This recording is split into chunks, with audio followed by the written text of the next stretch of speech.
Movie की शुरुआत में एक लड़की को दिखाया जाता है जो कि कब्र में पूरी तरह से पैक होती है, लेकिन कुछ ही देर के बाद यह खुद को अनकवर करती है और देखती है इसके पूरे शरीर में वायर लगे हुए होते हैं। ये एक बॉक्स के अंदर है। दरअसल यह लड़की एक क्रायो बॉक्स में है जिसे क्रायोजेनिक टेक्नोलॉजी में यूज किया जाता है। दोस्तों, क्रायोजेनिक उसे कहते हैं जब हम किसी डेड बॉडी को डीप फ्रीज करके उसमें रखते हैं। यह टेक्नोलॉजी इसलिए है ताकि फ्यूचर में कोई एडवांस टेक्नोलॉजी आए तो हम उस बॉडी को निकाल कर दोबारा रिवाइव कर सके, यानी कि मरे हुए इंसान को दोबारा जिंदा कर सके। और दोस्तों, इस लड़की की कंडीशन भी यहाँ ऐसी ही होती है। यह यहाँ पर क्यों है और कैसे पहुंची है, इसे कुछ भी याद नहीं है। यहाँ तक इसे अपना नाम तक याद नहीं होता है और जो भी कुछ इसको याद है वह एक सपने की तरह धुंधला सा होता है। इसकी मदद करने के लिए यहाँ पर सिर्फ एक आर्टिफिशियल इंटेलिजेंस रोबोट होता है। दोस्तों, इस रोबोट का नाम मायलो होता है। मायलो लड़की को बताता है कि यहाँ का सिस्टम फेल हो चुका है और ऑक्सीजन लेवल 35% ही बचा हुआ है। यह लड़की पूरी तरह से घबराई हुई होती है और इस चेम्बर को खोलने की कोशिश करती है, लेकिन कोशिश करने के बावजूद भी यह चेम्बर को नहीं खोल पाती और इस लड़की को यहाँ पर कोई सुनने वाला भी नहीं होता है और इसकी मदद करने वाला भी कोई नहीं होता है और यह पूरी तरह से पैनिक हो जाती है, जिसके कारण इसका ऑक्सीजन लेवल बहुत ही तेजी से गिरने लगता है। दोस्तों, इसकी जो मेमोरी है वो काफी धुंधली है। उसमें से एक हॉस्पिटल दिखाई देता है, इसीलिए इसको लगता है यह एक हॉस्पिटल में है और इसकी मदद करने कोई ना कोई जरूर आएगा। अब इसकी जो भी मेमोरी है उसमें से एक छोटी बच्ची, एक आदमी और एक औरत दिखाई देती है, लेकिन यह नहीं जानती कि यह औरत कौन है। फिर यह माइलो से पूछती है कि यह कौन है, तो माइलो बताता है इसका नाम ओमिक्रॉन 257 है। फिर माइलो इसे खुद की इमेज दिखाता है, तो फिर इसे याद आता है कि उस पिक्चर में जो उस आदमी के साथ औरत है वही खुद ही है, क्योंकि इसे यह भी नहीं पता कि यह कैसी दिखती है। मेमोरी में उसके साथ उसका हस्बैंड लियो होता है। साथ ही इस मेमोरी में कुछ चूहों को और अपने आप को तड़पता हुआ देखती है। फिर यह माइलो से अपने चेम्बर को खोलने के लिए कहती है, लेकिन उसे खोलने के लिए एक एडमिन कोड चाहिए जो कि इसको याद नहीं है। फिर माइलो को यह पुलिस को कॉल लगाने के लिए कहती है, क्योंकि इसको अपना नाम और पता कुछ भी याद नहीं है, इसलिए पुलिस यह पता नहीं लगा पाती है कि यह कहाँ पर है और अब इसे यह लगने लगा है कि यह जमीन के अंदर दफन है। अब पुलिस इसको अपने आसपास देखने के लिए कहती है ताकि इसको ट्रैक किया जा सके। तो यह पुलिस को अपने चेम्बर का कोड देती है, लेकिन पुलिस इसकी कॉल को एक दूसरे ऑफिसर को ट्रांसफर कर देता है और तभी यह लाइन डिस्कनेक्ट हो जाती है। फिर ये अपने डीएनए रिकॉर्ड से पता लगाती है और इसको पता चलता है कि इसका नाम एलिजाबेथ है और यह एक डॉक्टर है। तभी पुलिस वाले इसको फिर से कांटेक्ट करते हैं और इससे इसका ऑक्सीजन लेवल पूछते हैं और माइलो कहता है अब इसके पास केवल 43 मिनट ही बचे हैं, मतलब यह लड़की 43 मिनट के बाद मर जाएगी। और पुलिस वाला बताता है कि उन लोगों ने इसे ढूंढ लिया है और इसका जो क्रायो यूनिट है जिसमें यह बंद है वो 3 साल पहले ही बंद हो चुका है। और माइलो से इसे यह भी इंफॉर्मेशन मिलता है कि यह बिल्कुल ठीक है, इसे कोई बीमारी नहीं है। यानी अब तक जो ये समझ रहे थे कि यह हॉस्पिटल में है, पर यह किसी हॉस्पिटल में नहीं होती और इससे यह पूरी तरह से घबरा जाती है और इसको लगता है कि किसी ने इसको मारने के लिए इसे इस बॉक्स में कैद कर दिया है। फिर एलिजाबेथ इस पुलिस ऑफिसर से कहती है कि उसे यहाँ से निकलने के लिए एक कोड चाहिए जो उसको याद नहीं है। तभी कॉल डिस्कनेक्ट हो जाता है और यहाँ पर माइलो इसे अलर्ट करता है कि इसका ऑक्सीजन लेवल 29% हो चुका है और अब इसके बचने के चांसेस बिल्कुल भी नहीं है, यानी कि यह किसी भी तरह से नहीं बच सकती है। और तभी माइलो इसे बेहोश करने के लिए इसे एक इंजेक्शन लगाने की कोशिश करता है, लेकिन एलिजाबेथ इससे किसी भी तरह से बच जाती है क्योंकि इसके पास अभी भी 40 मिनट होते हैं और यह मरना तो बिल्कुल भी नहीं चाहती है। अब एलिजाबेथ को कुछ और मेमोरीज आते हैं जिनमें यह अपने पति लियो को देखती है और माइलो को एलिजाबेथ की डिटेल दिखाने के लिए कहती है और एलिजाबेथ की डिटेल्स में इसे प्रेस का एक आर्टिकल मिलता है जिससे इसे एक इंफॉर्मेशन मिलती है कि ये एक क्रायोजेनिक डॉक्टर थी और सोशल मीडिया अकाउंट से इसे अपने और लियो के साथ कुछ तस्वीरें दिखाई देती हैं। और अब यह लियो को कॉल लगाने के लिए कहती है, लेकिन कॉल लियो नहीं बल्कि कोई औरत उठाती है जो इसका नाम सुनते ही कॉल को तुरंत डिस्कनेक्ट कर देती है और अब ऑक्सीजन लेवल लगातार गिरने के कारण यह हेलुसिनेट होने लगती है, जिसमें इसे बहुत सारे चूहे दिखाई देते हैं और इससे घबरा के यह बॉक्स को खोलने की कोशिश करती है, लेकिन बॉक्स को खोलने की कोशिश में इसे बिजली का एक झटका लग जाता है।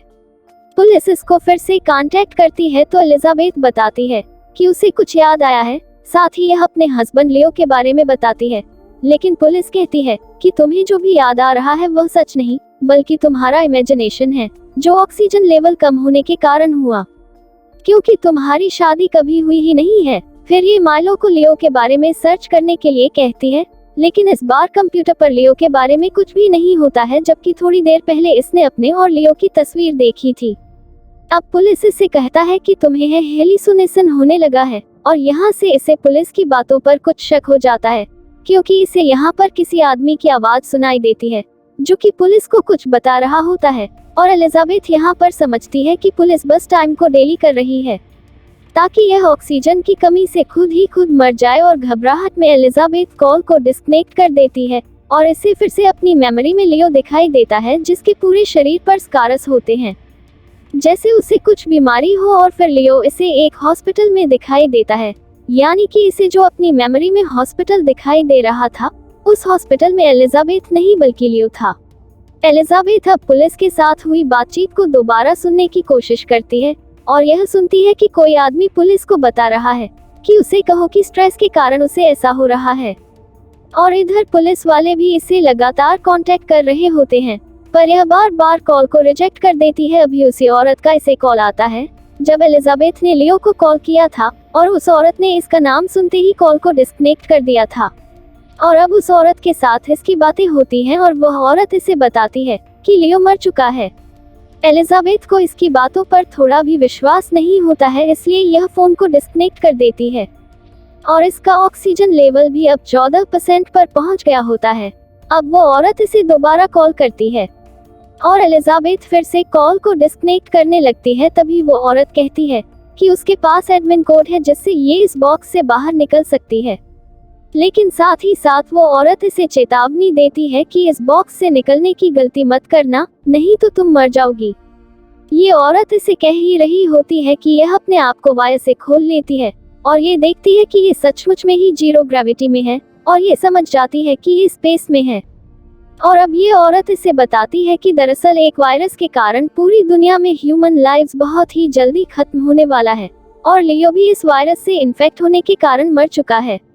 इसीलिए ये लोग एक स्पेस मिशन के द्वारा दूसरे ग्रह की तलाश में हैं ताकि ह्यूमनस को बचाया जा सके। और एलिजाबेथ भी इसी स्पेस मिशन का हिस्सा होती है, जो कि पिछले 12 सालों से हाइपरस्लीपिंग की कंडीशन में थी, मतलब पिछले 12 सालों से सो रही थी। और यह औरत इसे कहती है कि तुम ऑक्सीजन लेवल खत्म होने के कारण जल्दी ही मर जाओगी, इसलिए तुम्हें दोबारा हाइपरस्लीप की कंडीशन में जाना होगा, तभी तुम बच सकती हो। एलिजाबेथ अब इस औरत की बात को समझ चुकी है, लेकिन साथ ही साथ ये काफी घबराई हुई भी होती है।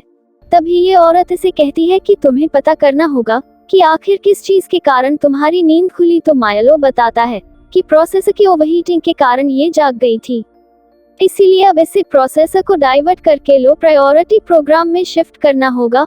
और यह औरत एलिजाबेथ को कहती है कि जो भी चीजें काम की नहीं है उन्हें फौरन डीएक्टिवेट कर दो, और ऑक्सीजन के 2% तक गिरने से पहले ही तुम्हें हाइपरस्लीप में जाना होगा। एलिजाबेथ अब उस औरत को कहती है कि उसे नहीं पता है कि वह अब दोबारा कैसे हाइपरस्लीप में जाएगी। तभी उस औरत को अब पुलिस पकड़ लेती है, क्योंकि गवर्नमेंट नहीं चाहती कि इस इंफॉर्मेशन के बारे में किसी को भी पता चले।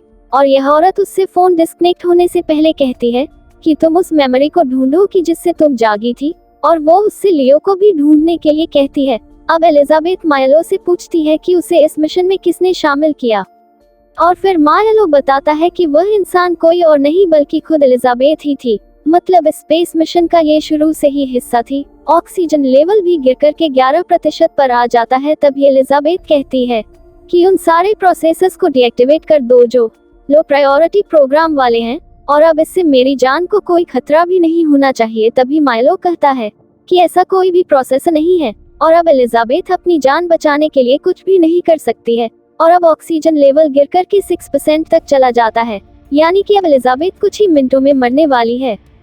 तभी एलिजाबेथ पूछती है, अगर मैं इस बॉक्स को खोलकर बाहर निकल जाऊं तो मैं कितनी देर के लिए जिंदा रह सकती हूँ। तभी मायालो इसे बताता है कि केवल 9 से 11 सेकंड तक तुम जिंदा रह सकती हो।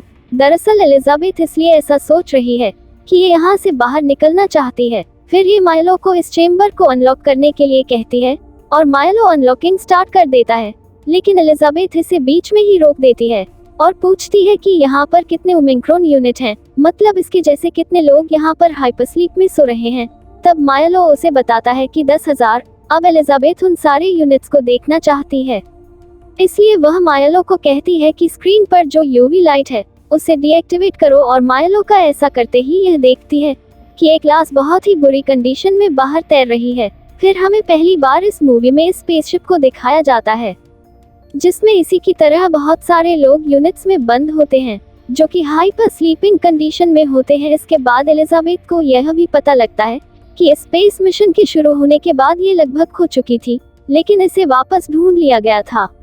अब यह मायलो से उन यूनिट्स में लियो को ढूंढने के लिए बोलती है, क्योंकि सभी उस टाइम हाइपर स्लीपिंग में होते हैं, तो इसलिए लियो को ढूंढना बहुत ही मुश्किल होता है। तभी एलिजाबेथ को याद आता है कि यहाँ पर जितने भी लोग हैं उन सभी का कोई ना कोई कोड है, और एलिजाबेथ का कोड 267 है, और इसको फिर याद आता है कि लियो का कोड 42 है, और इस कोड की मदद से मायलो लियो को ढूंढ लेता है। और पहली बार एलिजाबेथ यहाँ पर लियो को देखती है जो कि हाइपर स्लीपिंग की कंडीशन में था। अब एलिजाबेथ इसे अनकवर करके पहली बार इसे सामने से देखती है, लेकिन इसके चेहरे पर कोई भी निशान न देख करके ये चौंक जाती है, जो कि होना चाहिए क्योंकि असली लियो के चेहरे पर एक निशान था।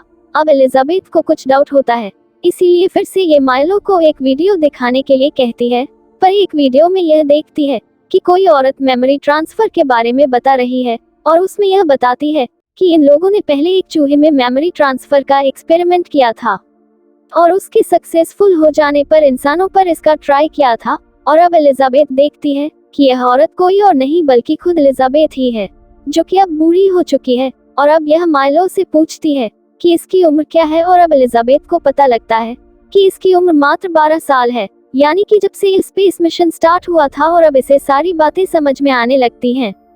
और अब यह मायलो को उस औरत की वॉइस को ट्रैक करने के लिए कहती है, और अब मायलो इसे बताता है कि वह वॉइस किसी और की नहीं बल्कि एलिजाबेथ की ही थी। फिर यह मायलो से पूछती है कि ओवी क्लोन क्या है। फिर मायलो इसे बताता है कि ओवी क्लोन दरअसल में ह्यूमन की जेनेटिक कॉपी है, और ये जो लड़की है वो कोई और नहीं बल्कि एलिजाबेथ की क्लोन है, जिसको 12 साल पहले ही एलिजाबेथ ने खुद बनाया था, और इस लड़की में एलिजाबेथ ने अपनी मेमोरी ट्रांसफर कर दी थी। इसीलिए ये यहाँ पर अपने आप को एलिजाबेथ और लियो को अपना हस्बैंड समझती है।